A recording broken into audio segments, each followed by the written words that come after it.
happy to have you with us. Welcome. Hakan and I will take you through some very interesting stuff that we've done. Thank you. Would you like to introduce yourself first, and then I can... Yeah, my name is Vesna. I work in Insights at L'Occitane de Provence, which is a French beauty brand. Which I love. I'm Hakan. I'm Hakan. I'm co-founder and CEO at BoltChatAI. Our mission is to make research more conversational. So I'll start off. Thank you for coming. I know we're the last thing before lunch, so thank you for your patience. So let's start maybe with a bit more engaging story. So I do this all the time, and it's usually interesting. So I ask people to imagine you're on a first date, okay? If you're like me, over 40 with 2 kids, probably it's a long distant memory, but imagine you're on a first date, your partner books an amazing restaurant. You're there, there's amazing music playing, there's some chemistry, getting close, you think that this might go to a nice place, you like your partner.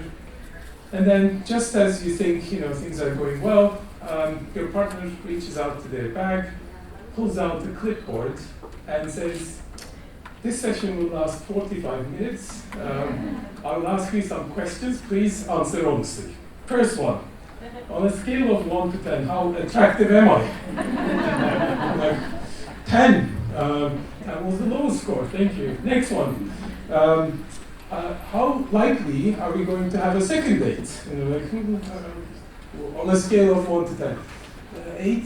And then you're being asked, how likely on a scale of 1 to 10 you would recommend this date to your friends? It's awkward, right? The reason I'm telling you this story is, as humans, I'm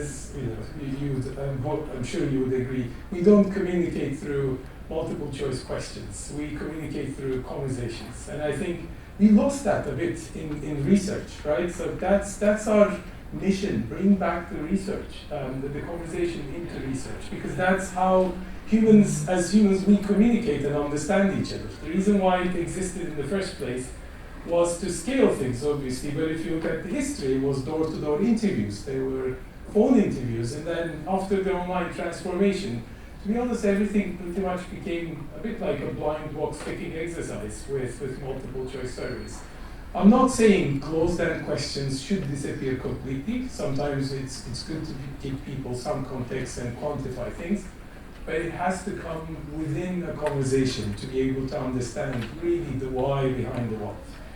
So that's why we created BoltChatAI. We've been the first to market and the most trusted AI call at scale partner globally. We work with brands like, the globally preferred partner for brands like Unilever, Danone's, L'Oreal's, and Siemens, really big brands across multiple teams. They use this tool to really understand people at scale through conversational research. You might be asking, how does it work?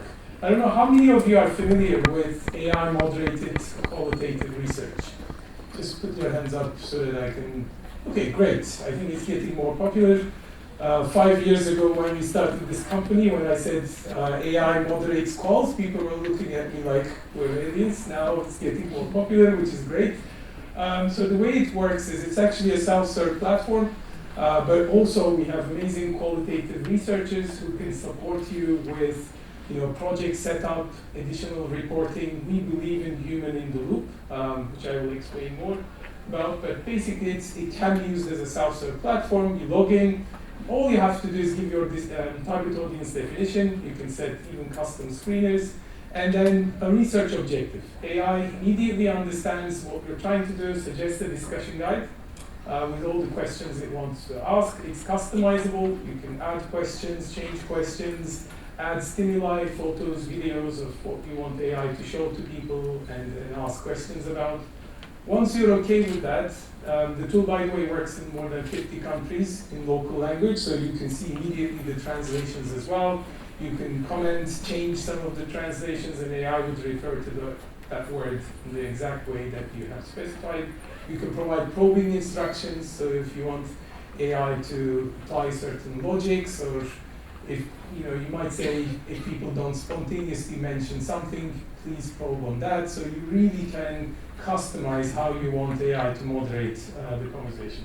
Then our system is connected to global worldwide panels. We can recruit for you, or you can use manual recruitment. It gives you a link and you can distribute yourself. You can link it to your CRM database, emails, WhatsApp groups, even link it to social media posts or your website. When people click, a browser will open up and AI can engage with them and moderate the interview.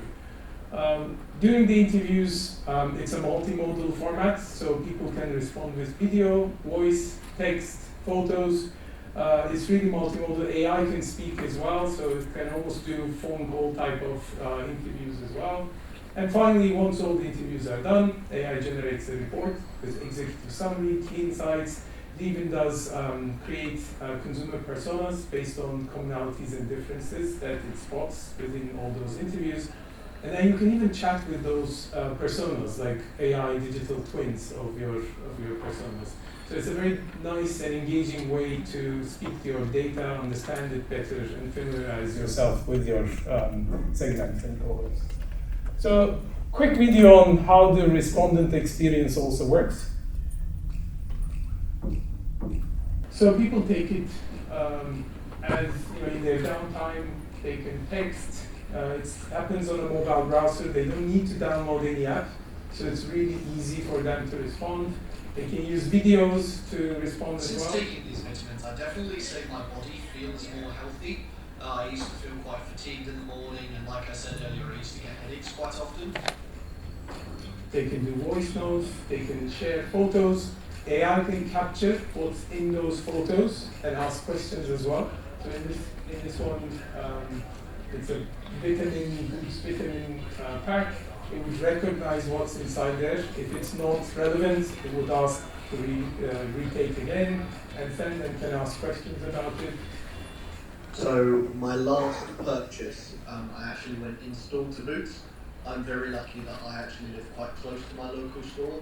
So it's sort of now in my routine. Whenever I notice that I've only got 2 or 3 tablets left, I will actively make the choice to go down to my local shop, and I will purchase a new bottle of the daily vitamins that I use. This makes the platform more accessible as well. So we have a lot of different use cases where people use different modes of engagement. When it becomes a bit more sensitive topics, people actually don't like videos because they feel less anonymous, so they can prefer more text. Or older generations love voice or video notes because it's easier for them to share instead of type. So there are many different use cases, which makes the platform quite flexible to really capture in-depth feedback.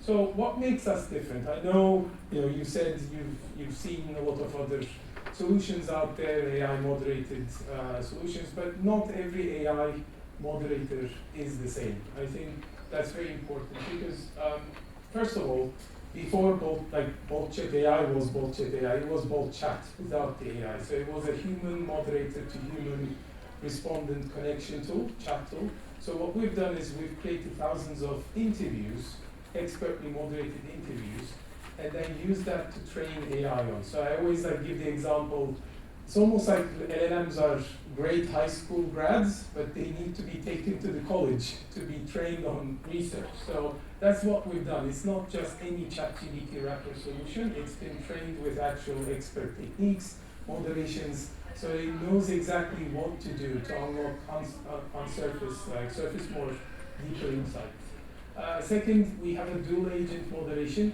It's also very interesting. When AI moderator speaks to the human respondent, there's an AI referee who rates the quality of questions and answers and tells the moderator, this is not enough. Can you probe deeper, ask more questions to really get deeper into the topic? And also it avoids even hallucinations that might happen with AI moderation.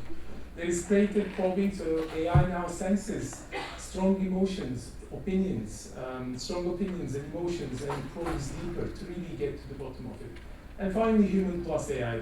We are not, I always say we're not only tech bros from Silicon Valley, we have good researchers in place. I've been working at a leading FMCG company as a marketing director for 15 years. My team is coming from insights background. We say we're like a platform built by researchers for researchers. That's very important for us with the client success team as well. We can support you with the right methodology, right setup. Even our team reads through the AI reports and add human commentary as well, which is sometimes very important. So that human in the loop is very important for us. So you're not just left alone with a self-serve platform, but get our support as well.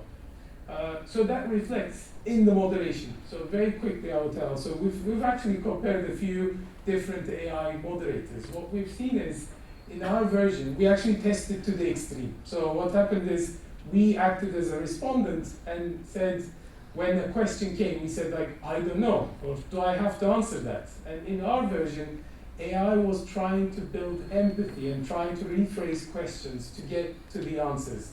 Whereas in some other examples, it was like firing one question or another. Like even when we said, I don't know, or do I have to answer that, there was a new question coming in. So it was almost like an open-ended survey. There wasn't enough moderation there. So that's why it's very important. So finally, before I hand over to Vesna, use cases. So this is a great tool. If you haven't tried, please do try. It's a great tool for early stage discovery, understanding your job to be done, consumer pain points, testing some of those product concepts to optimize advertising. Even now, brands, agencies use it like to test some of bring the voice of the customer, consumers into their work at early stage, so that they get the validation right even at the first try. So it increases their chances of getting green scores for their validation when they implement this consumer feedback early on. It's very quick. Like for 5% incidence rate and higher, we guarantee that you will get your report from project submission to the final report in 24 hours. So it completely changes how you do your research. And it's qualitative feedback, even quant if you do like with large sample sizes. Thank you, Hakan. From my side, well, continues L'Occitane, and who knows the brand? Anybody? Oh, okay, awesome. I was not expecting this number. I'm really happy for it. L'Occitane Provence is a brand that originates from Provence, founded by this gentleman, Olivier Dusson, almost 50 years ago. We're celebrating next year. And it's a brand that went from a beautiful start of a brand where it literally started in the lavender fields, being the flowers being distilled and pressed as they were picked up, into a global beauty brand that creates beautiful experiences for consumers with the respect to the planet, with making sure it cultivates connections with nature, with people, with ourselves. And one of the things that I am very passionate about, and we don't speak about that much to be honest, it was sustainable from the start. Our founder started wrapping things in newspaper paper because he said it was a good use of newspaper and the environment when he started. And that's something, it's a philosophy of respecting nature, finding the specifications ingredients in nature, and bringing them to consumers in a way that really connects and creates authentic connections while showing the also lifestyle. So you can, I've been there for about a year. You can see that I've been a fan and I've become a fan. As I said, the brand is 50 years old. It has a very loyal customer base. It's demonstrated by my mom and all her friends that require me to fill half of my suitcase pretty much with products every time I come home. But not necessarily the younger generation to that extent. And the world has changed, right? The brand is being discovered in different places. 30 years ago, 40 years ago, 50 years ago, it was discovered in its own retail space. Now it's going to be in a very different place. So what we wanted to understand was how does this generation do shopping? How do they learn about products in this multi-brand, highly engaging space. So that's what we wanted to do. We wanted to understand the habits and expectations of their shopping experience, between product must-haves, their path to purchase, how do they find things before coming into this huge space. What are their expectations? What are their favorites? We also showed them some of our things and got their reactions. And we also wanted to understand what draws them to explore a brand within the Sephora universe and outside of the Sephora universe. Knowing that even within the different cohorts there are separate groups, we wanted to see that for millennials and Gen Z Sephora shoppers in the US. And we used BoltChatAI to help us do that. We did 30-minute interviews with the two cohorts, and we've gone from start to field to the results in 48 hours. We actually figured out what we want to do and how we want to ask those questions, to having the report in hand in 72. So when we have these kind of short-term questions that management says, oh, by the way, we have this meeting and this is what we're going to be deciding, and I want to know very quickly answers to certain questions, it's really helpful because now we have tools to say, okay, in a day or so we can turn stuff around and really quickly forward the discussion. We also wanted to make sure that it's something that is engaging for the teams that we are distributing this to. The era of the report is dead, pretty much, right? For those of us on the client side, the time where you just had a PowerPoint and you distributed it to your team doesn't work anymore. They're super busy, they're overloaded. When they're looking at stuff that's initiative related, maybe a little bit more, but when it's something that's broad and consumer understanding, it's interesting, but it's, yeah, how can I do it in a way that's going to be fast and it's going to be interactive and it's going to keep my attention. So we also wanted to have methods of engaging our audience and making sure that they are that they're going to be intrigued by what we show them. One of them is this. Hey, I'm Jade, and I'm 23, live in Chicago, and honestly, I've got like two brains when it comes to body care. One half of me just wants to feel amazing right now. Like, give me all the tropical scents and soft skin vibes. The other half, she's Googling ingredients and asking, wait, will this break me out? I'm kind of impulsive in store. If it smells like a beach vacation, I'm sold. But when I get home, I turn into a little skincare detective. My routine totally depends on my mood. Some days I'm all about layering mists, body oils, lotion, full spa night with a podcast. Other days, I just want something quick that won't irritate my skin. What really gets me? Products that smell amazing, but also have the receipts to back it up. Like if it makes me feel cute and doesn't mess with my sensitive skin, that's a win. I'm always finding new stuff through TikTok hauls, Sephora testers, or recs from my friends. They know what's up. My current faves? Sol de Janeiro, smells like vacation in a bottle. The Ordinary, super clean, super affordable. And Surrey's, obviously, the derms love it, and so do I. For me, it's gotta look good, smell good, and actually be good for my skin. I want products that vibe with my life, cute packaging, cleanish ingredients, and a scent that takes me somewhere warm. Anyway, that's me. Half soft girl, half skincare nerd. Catch me in Sephora smelling everything. Beauty salon. One way of engaging our teams to make sure that it's something that's short, snackable, interesting, and the intent is for them to come and say, I want to know more. To share, first of all, and then to say, I want to know more. The other piece of I want to know more, because at the Titan, we're a small team of 3 insights folks globally. I want to also empower the team to be able to play around with some of the data themselves and go and check. So that's what I also appreciated in what we've done with Bolt, is that I can let them loose on the data. I can send them in and I can have them interrogate the stuff that we found out, and also uncover some of the things that I might have not included in my report, because I would make my summary report based on the objectives that we had, but there's something else that comes up in a discussion and they can go back and say, hey, by the way, what did these guys say about that? Would this product be interesting or not? that's another thing that's been very interesting for us, to get our teams to engage with the material beyond just a report. So, what did we find out, basically?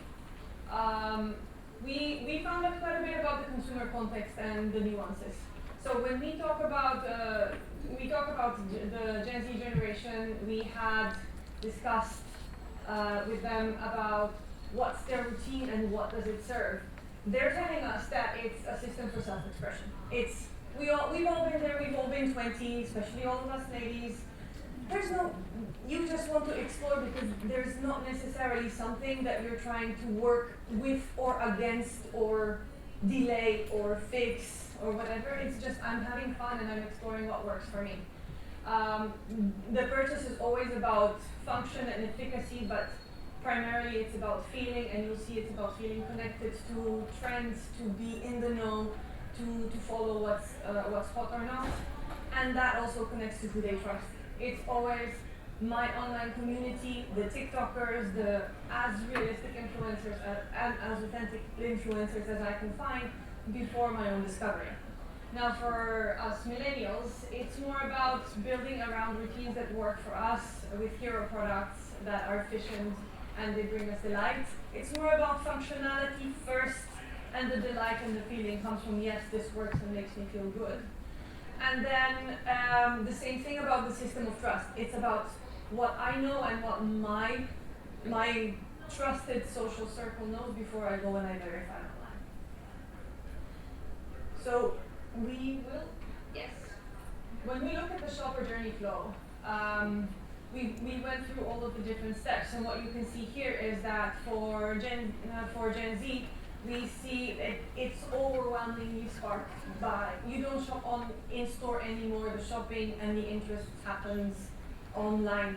So we look at TikTok, we look at Instagram, it's about the viral trends, and the engagement trigger is also, is it big enough, is the social proof big enough for me to go to a store, a Sephora, an Ulta, or whatever it is, to see what it is, to try it out, get a tester, and then continue with the purchase. If you've been to a couple of sessions this morning, for instance, the ones from Visa and the value session just before, you will see that price, especially for this cohort, is super important. And the value of dupes is also something that they will look at, especially in an environment like Sephora where you have a gazillion options to choose from. So if you see something that doesn't really match the value in terms of social proof or functionality, you will go and you'll find something else.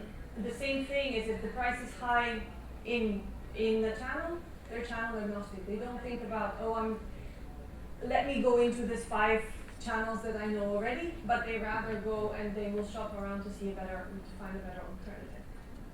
For millennials, we have a more balanced and curated discovery and engagement. So it's about myself, what works for me, what works for my friends, and what works for trusted recommendations. Those can also somewhat happen online, but they'll also come from own research, from brands.com, whereas for Gen Z, it's not necessarily going to come from that. It's a lot more of discovery, of browsing in store, and also seeing what else is there. Its value is more about rewards and loyalty points and loyalty driven rather than just price.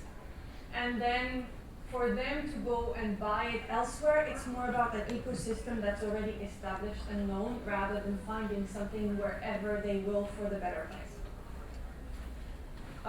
We also talked about what are the triggers for first purchase and repeat, and you can see one is being part of a viral trend. So we talked about social proof a lot, and the other one is just exploring, seeing something, getting interested and exploring. And they need to try before they go and actually buy. So it's an absolute must before the purchase. It's either going to be I try it in store or I will get samples. That's what they also appreciate a lot.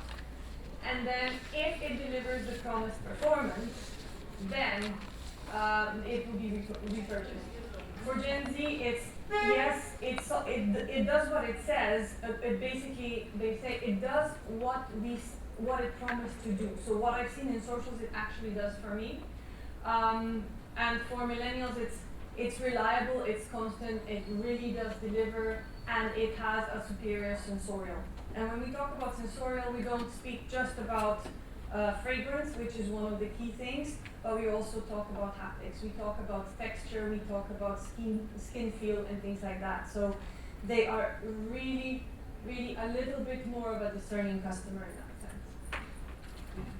One thing that we also appreciated was that we get to interrogate the different cohorts. So we have the different groups within them because we know that we are different shoppers. So we have your impulsive shoppers, we have the shoppers that are very ingredient focused, we have the people that are experimenting, and we have the folks that are looking for social proof, and we have the details of all of those different cohorts available very easily. On Sephora, what we found out is it's hard to beat as a channel.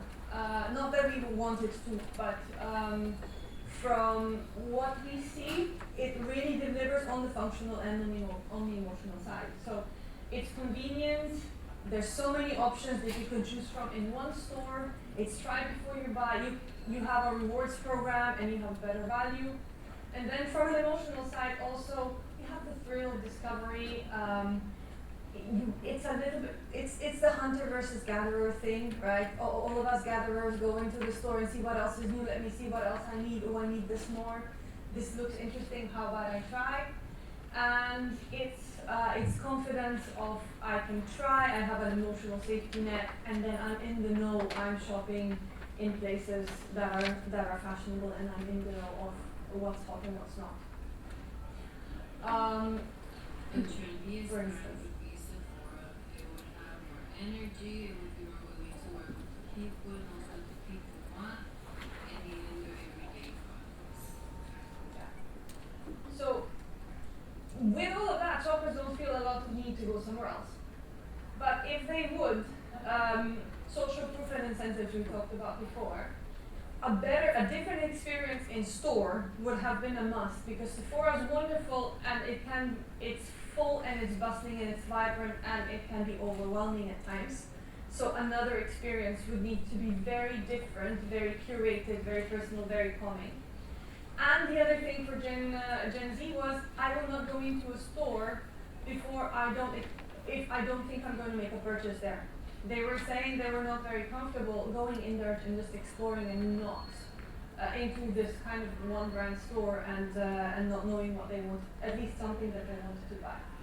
For millennials, it was different. It was more about convenience and exclusivity. So convenience in the sense of there's plenty of options for Sephora's and Ulta's and Douglas's and whatever we talk about in other parts of the world. But what if there's not a branded store somewhere where I am? How can I get my product fast anyway? And then why should I go somewhere else where I have everything at my fingertips? So you know what? I need to have something that I can't get elsewhere in order for me to make that. So what are some of the things that I liked about this? Well, first it was fast. We've done it in 72 hours. I like the fact that it was curated, and that meant that I could potentially also release my marketing team onto this. Which is because I can be like touch because I know somebody else is challenging some of the questions and proposing some solutions rather than just an AI. I like the fact that we could create the personas and interrogate the output through AI because that makes it more engaging for the people that I want to live with this data and use it. And the fact that I can put all of my folks on the platform and all of our marketing and insights team and even R&D and ask and give them access to the platform and they can play around with it and explore. Last thing, I know a lot of you are in this space already and you're experimenting, and we spent 2 days talking to you about why AI and how great it is and why not. Just my 5 cents on, for those of you who are still on the fence and then trying to discover these tools, think about what the AI does and what it does better than your standard methodologies, and be aware of the tool's strengths and limitations. So it can be fantastic to do something fast, but you might have a trade-off in terms of how it moderates, because it will never completely, at least yet, replace a human moderator and how they connect the dots, how they can look at their experience and put things together. You need to understand the methodology as well as possible, because sooner or later your teams start to ask questions. We all know, right? When the data is great, nobody has questions. When the output is not what they expected it to be, it's the methodology and the way you've done it, right? So you need to be able to have that conversation and say, here's what it is, and here's how we're going to do it. Always so that you can discuss it with them and see the benefits and the shortcomings. And then give yourself enough time, especially when you're doing something like this first time. It's never going to be easy done the first time unless you're being accompanied by somebody. So build for bottlenecks, build for double checks, and always double check the results. I would even say do your first experiment on something where you have enough of data so that you can experiment up, so you can compare what you know versus what the AI brings out. That's it from me. Thank you very much.